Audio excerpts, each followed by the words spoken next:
Hi, this is Richard from Boat Fittings, and today I'm going to talk about these waterproof electrical connectors, which are very handy for various things you might have on the outside of the boat that you don't want to keep permanently wired in. We have two different versions of them, or two different sizes I should say. We've got the smaller one, which is a 3 amp rating, and we've got the larger one, which is a 5 amp rating. And with each of these you've got a 2-pin version and a 3-pin version. This bottom part is the part that you will connect to the boat, and it comes with a rubber gasket to allow you to get a good seal. I probably would suggest you'd use a silicone sealant as well to really be sure you're going to get a good seal to your deck or coach roof of your boat.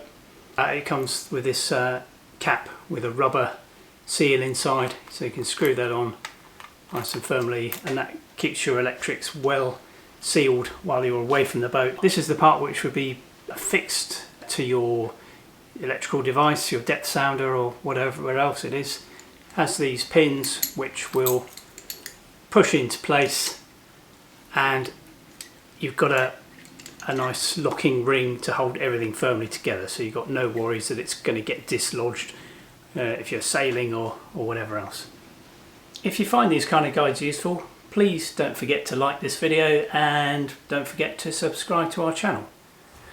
So the kind of things that you would normally connect with one of these waterproof electrical connectors are depth sounders, VHF radios, certain kinds of auto helm. I don't have a depth sounder to hand, but I do have an LED light, 12 volt LED light.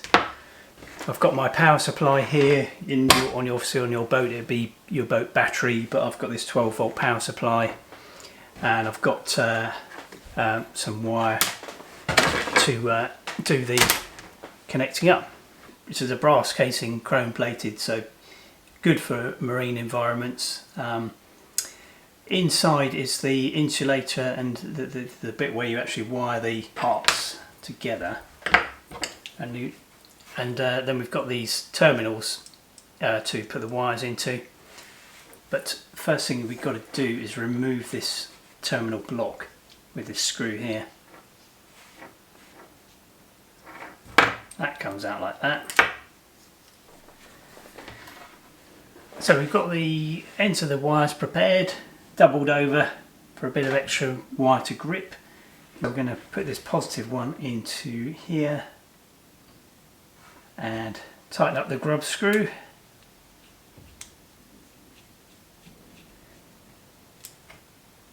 And similarly with the negative one. Really need 3 hands for this job. There we go, that's that one in. So that is ready. I'll just give them a little tug to make sure they're firmly in place. But that is now ready to go back into its housing. The housing has this screw here to hold the block in place, and there's a hole in the moulding, and we've got to make sure those are lined up.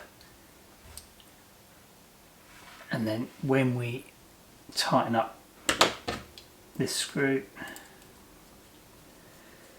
should pull all into place. Coming to the end of the plug, which would be fitted to the echo sounder or depth sounder or whatever else you're putting it to. Similar arrangement, we undo this holding screw, and then the connector block comes out of the bottom.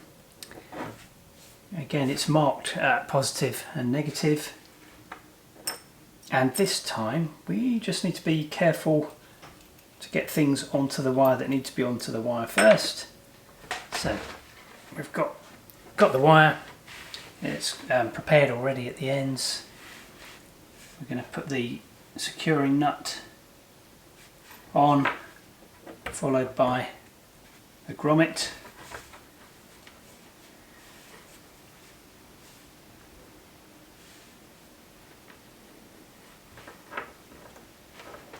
And we can put that through the fitting.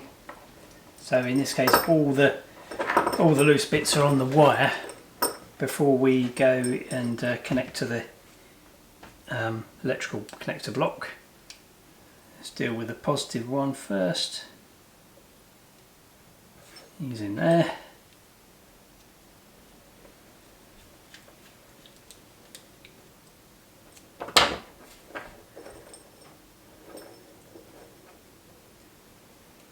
Now the negative.